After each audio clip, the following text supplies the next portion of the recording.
ఎత్తాలే రావాలంటే అనగారిన వర్గాలకు అధికారం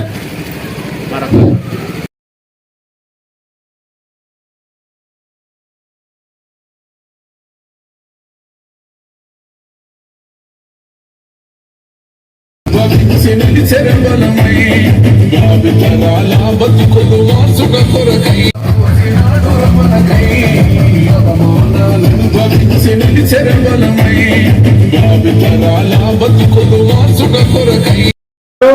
కనుక ఈరోజు మన హునేతండ గ్రామ పంచాయతీలో ఈరోజు ఈ కార్యక్రమం మన ముఖ్యమంత్రి యనమల రేవంత్ రెడ్డి గారు రైతు భరోసా, రైతు బీమా అనేక కార్యక్రమాలు హామీలు ఇచ్చిన 5-6 గ్యారేజీలను ఇవ్వడం జరుగుతున్నది.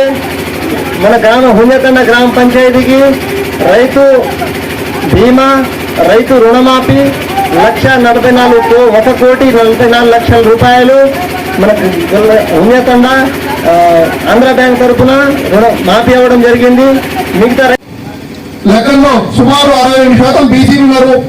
వారు ఖచ్చితంగా 42% రిజర్వేషన్ ఇచ్చి భారత రాజ్యాంగ అవినీతికి దెబ్బతినకుండా ఖచ్చితంగా చేస్తామని చెప్పేసి అసెంబ్లీలో తీర్మానం చేసి కేంద్ర ప్రభుత్వానికి పంపించడం జరిగింది. మిత్రులారా, సాక్షాత్ ప్రధానమంత్రికి రేవంత్ రెడ్డి గారు స్వయాన ఆ తీర్మాన కాపీని అందజేయడం జరిగింది.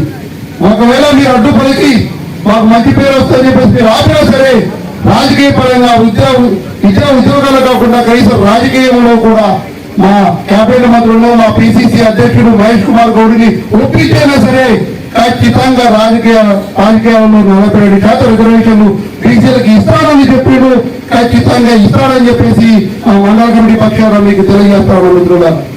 అదేవిధంగా మన మల్లాకృష్ణ వాదిగన్న ఎంఆర్పిఎస్ వ్యవస్థాపకుడు గత 3 దశాబ్దాలుగా 30 సంవత్సరాలుగా చేస్తున్న అల్పనీయ పోరాటం స్ఫూర్తిగా తీసుకొని ఈనాడు ఎస్సీ వర్గీకరణ అంశాన్ని అసెంబ్లీలో తీర్మానం పెట్టడం జరిగింది. అదేవిధంగా అనాది కాలం నుంచి ఒక భాష, ఒక లిపి లేని సుమారు భారతదేశంలో 32 కోట్ల మంది ఉన్నటువంటి లంబాడ గిరిజనులకు ఈనాడు లిపిని కల్పించే విధంగా అసెంబ్లీలో తీర్మానం చేసి కేంద్రానికి పంపించడం జరిగింది.